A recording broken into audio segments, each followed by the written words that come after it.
Hey everyone, I'm Joel Leschler, a producer from 2K Australia. Hi everyone, I'm James Lopez, producer at Gearbox Software. And we're here to show you a walkthrough of our E3 demo for Borderlands the Pre-Sequel. Hope you enjoy it. Alright, so we're actually going to be playing through as Wilhelm during this playthrough, and we're selecting his action skill now, which is his ability to spawn these two drones, Wolf and Saint. Wolf is an attacking drone, while Saint is more of a buffing regen drone.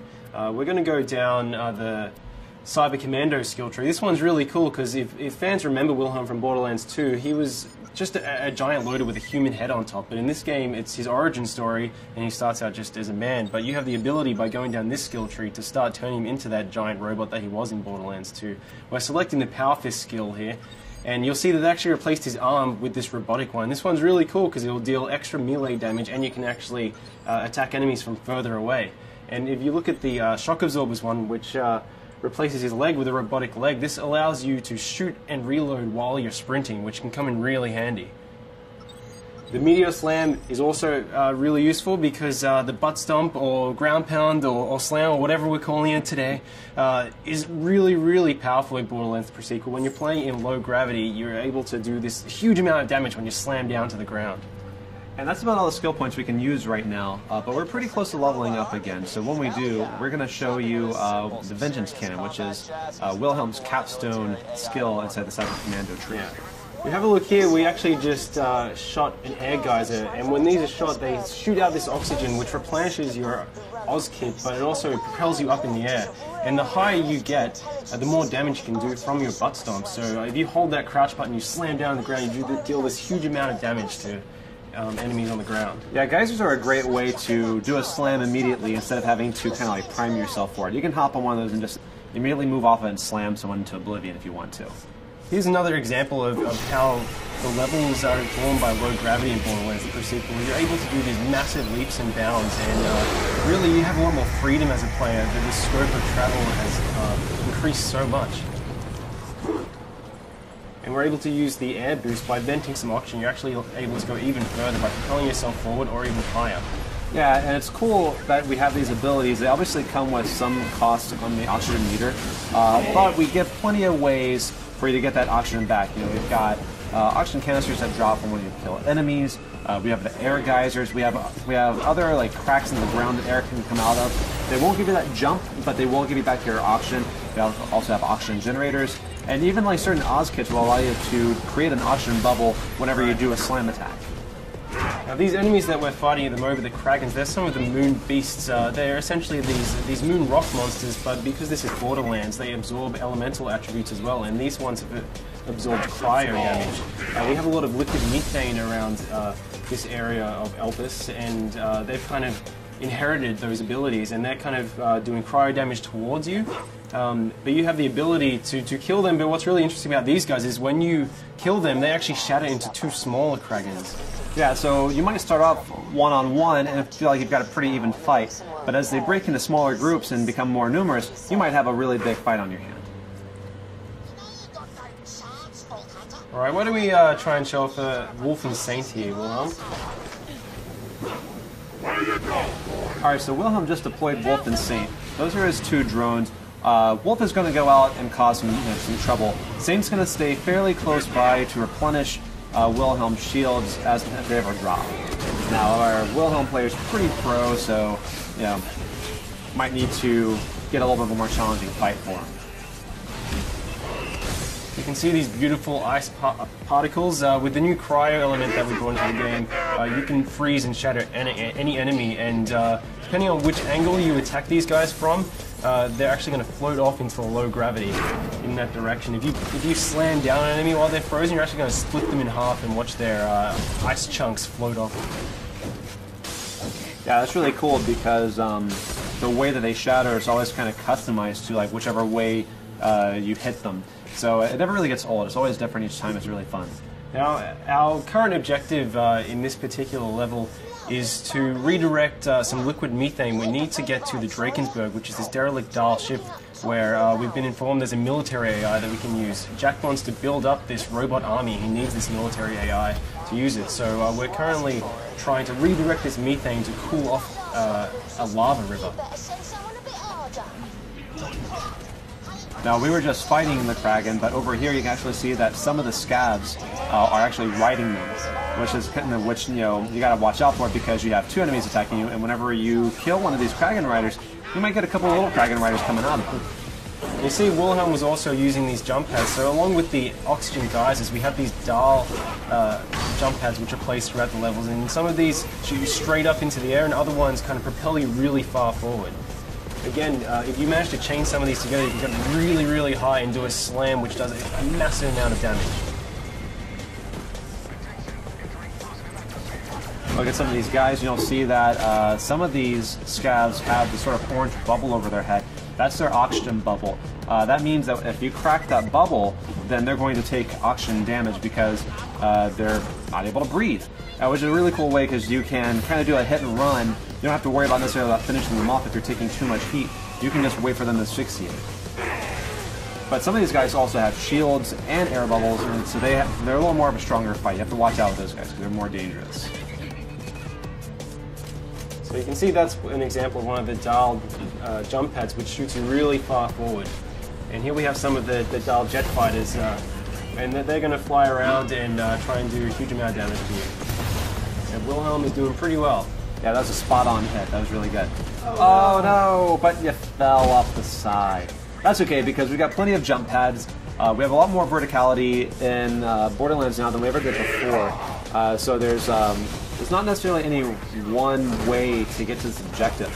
Really, all you have to do is just find either a jump pad or a way to jump from platform to platform. Yeah, something really great about the low oxygen, it allows you to traverse these maps really, really quickly. So because you can make these massive leaps and bounds and you have these jump pads, you're able to get from one end of the map very, very fast and really get an edge on the enemies. Alright, now it looks like we just leveled up. So we're going to go and put that skill point in Vengeance Cannon. That's really interesting because if you take a certain amount of damage, Wilhelm responds with the Vengeance Cannon and can do a great amount of damage within a pretty generous period of time. You have about 30 seconds of action on this. It can come in really, really powerful when you're under the pump. Yeah. So you can see now we're actually redirecting this liquid methane, so we should be able to go over and try and freeze this lava lake. Alright, so once this pipe connects, we actually have another route on how we can get to the next objective. You could just go down to the ground if you wanted to, but because of the verticality in the pre-sequel, we can actually continue along this path here. All you have to do is have the option to make the jump, and then you can actually run along this pipe here. So there's plenty of ways to explore this map and get pretty much to anywhere you need to get. Yeah, it's really cool as well. Our level designers have built the map so, especially when you're playing co-op, you can have each player, they can approach each of these sites from different angles. So we could have taken that pipe all the way along while Athena went down via the ground and went over to the via the jump pad. Yeah, people that are especially fond of sniping should keep an eye out for these kind of opportunities because you get a superior angle from which you can snipe off those oxygen bubbles or just do just a bunch of damage in general. Yeah, absolutely. So we're going to continue along this way, and Athena's going to continue on the ground, and they're both getting that. She's going to jump across this chasm here, and we're going to get on to the next big fight. Yeah, we should be able to ambush these guys by taking them from two different angles. Once Wilhelm, finds a way to jump over this. There we go. Alright, so in this area here, we've got some jetpack scavs. We also have some guys that are on foot. They actually see a scav that Athena just killed just flying off in the distance. And he'll go on like that for quite some time. Yeah, if he still has any life left in him, he's getting pretty beautiful. Oh, yeah. Awesome. Oh, no! Athena's down. Hey, Wilhelm, why don't you go ahead and revive her using the oxygen? Yeah. So you kind of have these cool tactical decisions. You can revive your downed players faster with oxygen than if you just do it the normal way. But that obviously comes at a cost. But sometimes it's really good to get them in the fight faster. Beautiful. You can see we have these jetpack scabs, so all of the enemies on Elpis can take advantage of the low gravity just as much as you can. So if you're getting protection behind cover, they can actually jump over and stomp on you and invalidate your cover just like you can them. We really wanted this gravity system to go throughout every single feature in the game. We just did a pretty awesome butt stomp there. Yeah, that was solid. Here's some of our new vending machines that we're just kind of teasing as we run by them, but you can see more about them later on. All right, we're coming into the processing plant now. This is actually where you just directed the liquid methane to, and it's really important that you do this because we're going to use it to freeze a lava river so we can form a natural bridge and we can cross over to the Drakensberg, which is in the next round. Now this has a lot of enemies in it. Definitely a good time to bring out Wolf and Saint. Yeah, try and use those jump pads to get a height advantage of the players as well. If you stomp down. He just shocked that scav when he did that ground pound because of his because of the Oz kit that he has. It's really cool because each Oz kit can have a variety of features on it. Some of them will do your basic oxygen extension, but some also add elemental attacks. Some will create oxygen bubbles whenever you do a slam. There's a lot of layers to them because it's really important to us that our gear be relevant and offer some really cool stuff. Obviously, these sort of varieties are really important to us. Whenever we added the ice elemental, this also is represented across all gear items. So you've got it in shield, you've got it in grenade launch, you've got it in guns, and we also have lasers. Lasers support all the elementals, so we've added even more bazillions of gear. Yeah, you can see right here we have an ice laser. So we're able to shoot this beam, this kind of freeze ray, and then we can butt stomp and hopefully shatter this guy. Getting close. Nearly. Uh-oh. And the higher you get, the more damage you're going to do. So, very close. Can you just take out kill? Yeah. That's okay, though. It's always next time. So it looks like we cleared out the enemies here. Let's try and get that methane onto the lava river. Sir, I've got my best people working. It is Borderlands though, so you always have to loot. That's right. Let's take all of them over. Who the hell is Ninja. that? That is the 10-year-old boy we hired to help us. You're fired, John.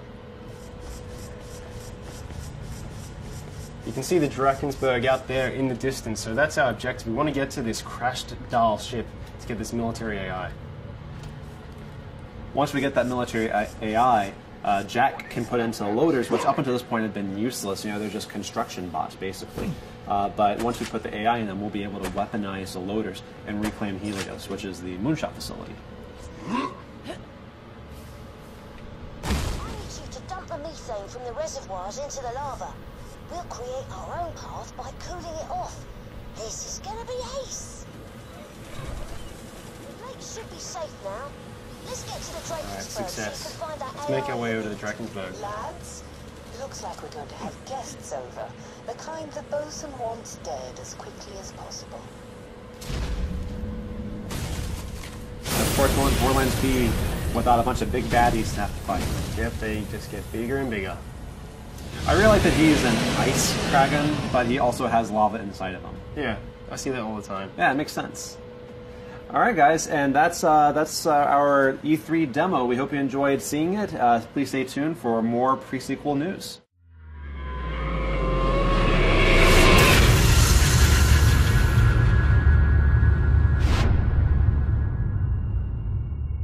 You coming?